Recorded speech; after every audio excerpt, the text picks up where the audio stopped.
আসসালামু আলাইকুম প্রিয় দর্শক, অন্নমঞ্চের আলোচনায় আপনাদের সকলকে বাংলাদেশের আইন শৃঙ্খলা বাহিনীগুলোর কাছে এখন এক আতঙ্কের নাম পাকিস্তানি তালেবান নামে পরিচিত সশস্ত্র গোষ্ঠী তেহরিকি তালেবান পাকিস্তান বা টিটিপির আস্তানা চট্টগ্রামের বিমান বাহিনী ঘাঁটি থেকে নিখোঁজ একজন ওয়ারেন্ট অফিসারের সন্ধান পাওয়ার পর থেকে বেরিয়ে আসছে একের পর এক চাঞ্চল্যকর তথ্য।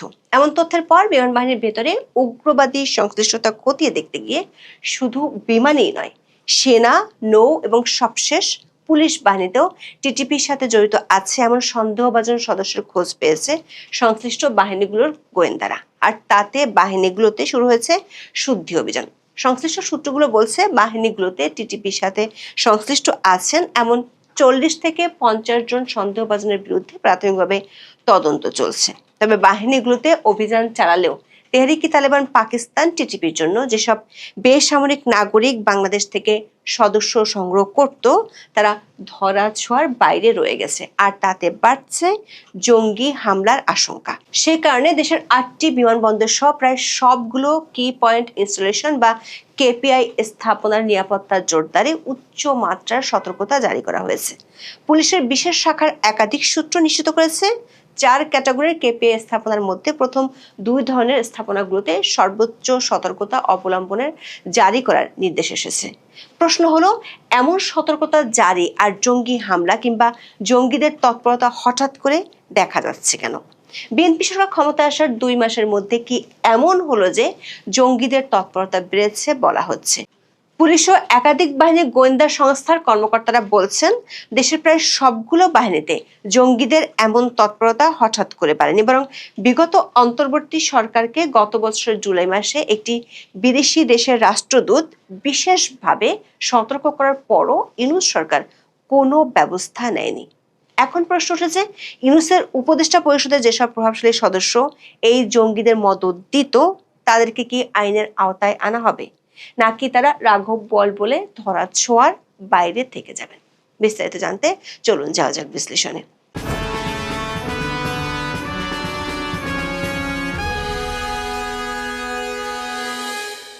তেহরিকে তালেবান পাকিস্তান বা টিটিপি হলো একটি দেওবন্দি জিহাদি জঙ্গি গোষ্ঠী।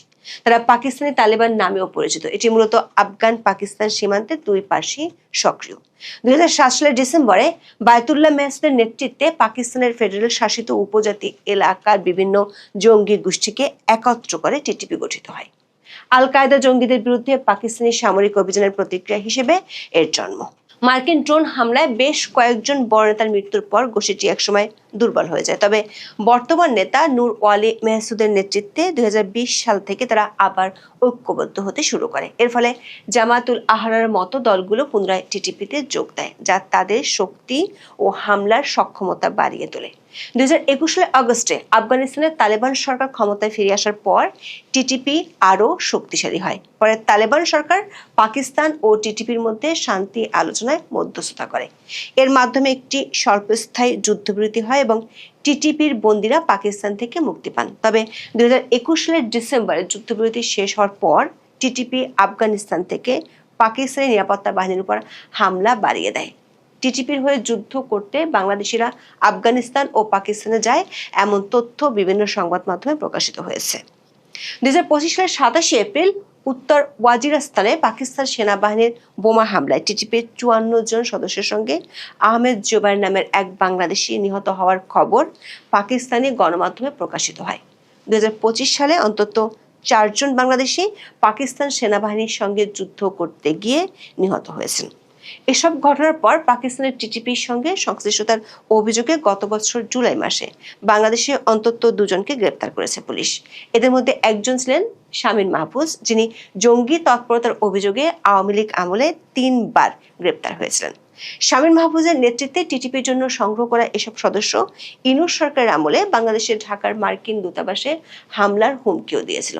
তখন মার্কিন দূতাবাসের চার্জ অ্যাফেয়ার্স ট্রেসিয়ান জ্যাকবসন ছিলেন ছুটিতে। সেখানে তখনকার ভারপ্রাপ্ত দূত মেগান বোল্টেন গত বছরের 10 জুলাই স্বরাষ্ট্র উপদেষ্টা জাহাঙ্গীর আলম চৌধুরীর সাথে বৈঠক করে এদের গ্রেপ্তার করতে বলেন। মজার ব্যাপার হলো, জঙ্গিবাদের সাথে সংশ্লিষ্ট থাকার কারণে মালয়েশিয়া থেকে 3 বাংলাদেশিকে ফেরত পাঠানোর পরও গত বছরের 6 জুলাই জাহাঙ্গীর আলম চৌধুরী বীর দর্পে বলেছিলেন বাংলাদেশে কোনো জঙ্গি নেই। কিন্তু ঠিক তার 4 দিনের মধ্যে মেরিন বোল্ডিনের সাথে বৈঠকের পর সুর উল্টে গিয়েছিল ইউনূসের স্বরাষ্ট্র উপদেষ্টার।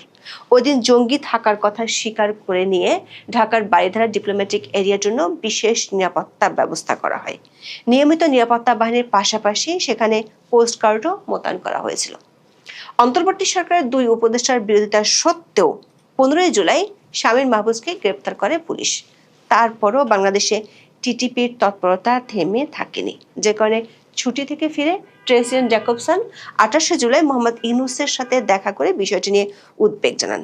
ওই বৈঠকে ট্রেসিয়ান জ্যাকবসন 2025 সালের 22 এপ্রিল আইন উপদেষ্টা আসিফ নজরুলের সাথে জঙ্গিবাদের সাথে জড়িত থাকার অভিযোগ আছে এমন কয়েকজনের বৈঠকের বিষয়ে বিস্তারিত তথ্য জানতে চেয়েছিলেন।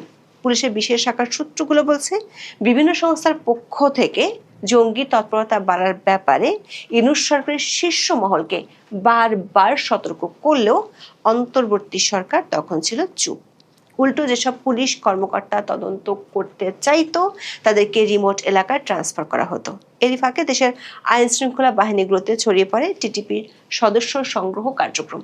এরই মধ্যে চট্টগ্রামের বিমানবাহিনী ঘাঁটি থেকে নিখোঁজ একজন ওয়ারেন্ট অফিসারের সন্ধান পায় বাহিনীর গোয়েন্দারা। চট্টগ্রামের বিএফ জহুরুল হক ঘাঁটিতে কর্মরত ওই ওয়ারেন্ট অফিসার কর্মস্থলে অনুপস্থিত থাকার পর থেকে তদন্ত শুরু হয়। তিনি প্রায় 2 মাস ধরে বিনা ছুটিতে নিখোঁজ ছিলেন। পরবর্তীতে টিটিপির একটি আস্তানা থেকে তাকে শনাক্ত ও গ্রেপ্তার করা হয়। এমন তথ্যের পর বিমানবাহিনীর ভেতরে উগ্রবাদী সংশ্লিষ্টতা খতিয়ে দেখতে শুরু করলে বেরিয়ে আসে একের পর এক চাঞ্চল্যকর তথ্য। এ ধরনের ঘটনায় গত 1 সপ্তাহে বিমানবাহিনীর 20 জনের বেশি সদস্যকে আটক করা হয়েছে। আটক হওয়াদের মধ্যে ওই ওয়ারেন্ট অফিসার ছাড়াও আছেন 2 জন স্কোয়াড্রন লিডার, 10 জন জুনিয়র কমিশনড অফিসার ও বিমান সেনা এবং 1 জন ইমাম। বিএএফ ঘাঁটির এই মসজিদের ইমামকে এই চক্রের মূল নিয়োগকারী হিসেবে সন্দেহে আটক করা হয়েছে। এই ঘটনার পর বিমানবাহিনীর বিভিন্ন ঘাঁটিতে সমন্বিত অভিযান চালানো হচ্ছে। বাহিনীর ভেতরে গত কয়েক মাস ধরে কোনো নিয়োগ নেটওয়ার্ক সক্রিয় ছিল কিনা তদন্তকারীরা তা খতিয়ে দেখছেন। এছাড়া কোনো স্পর্শকাতর তথ্য পাচার হয়েছে কিনা এবং বাংলাদেশ থেকে নিয়োগকৃত ব্যক্তিদের বিদেশে জঙ্গি কার্যকলাপে পাঠানো হয়েছে কিনা তাও খতিয়ে দেখা হচ্ছে। এর মধ্যে সেনাবাহিনীর এক চাকরিচ্যুত সদস্যকেও একই অভিযোগে গ্রেপ্তার করা হয়েছে। নৌবাহিনীতেও কয়েকজনকে সন্দেহভাজন হিসেবে শনাক্ত করা হয়েছে, যাদের বিরুদ্ধে তদন্ত চলছে। পুলিশের এক কনস্টেবলের বিরুদ্ধেও একই অভিযোগ পেয়েছে। ওই কনস্টেবলকে বাহিনীর পক্ষ থেকে আইসোলেটেড করে রাখা হয়েছে। অভিযুক্ত সেলফোন ফরেনসিক পরীক্ষার মাধ্যমে আরো কোনো পুলিশ সদস্য বা অন্য কেউ এই সশস্ত্র চরমপন্থী সংগঠনের সঙ্গে জড়িয়েছেন কিনা তা খুঁজে দেখা হচ্ছে। জানা গেছে, বিশেষ করে দীর্ঘদিন যেসব কর্মকর্তার সঙ্গে তিনি দায়িত্ব পালন করেছেন তাদের বিষয়ে খোঁজ নিচ্ছে পুলিশ। অভিযুক্ত কনস্টেবল সবশেষ পুলিশ সদর দপ্তরের অতিরিক্ত ডিআইজি আহমেদ মহিদের দেহরক্ষী হিসেবে দায়িত্বরত ছিলেন। অভিযুক্ত শাকিল সে সময় দায়িত্ব পালনের অংশ হিসেবে রাষ্ট্রীয় বিভিন্ন গুরুত্বপূর্ণ আয়োজনে উপস্থিত ছিলেন। এর মধ্যে বিমানবাহিনীর তদন্তে উঠে আসে এই ঘটনার সঙ্গে জড়িত থাকতে পারেন এমন অন্তত 6 জন ওয়ারেন্ট অফিসার বর্তমানে দেশের বাইরে রয়েছেন। ধারণা করা হচ্ছে তারা তুরস্ক, পাকিস্তান, নিউজিল্যান্ড ও পর্তুগালে পালিয়ে গেছেন। এটি তদন্ত প্রক্রিয়াকে আরো জটিল করে তুলেছে এবং ঘটনার একটি আন্তর্জাতিক যোগসূত্র তৈরি করেছে।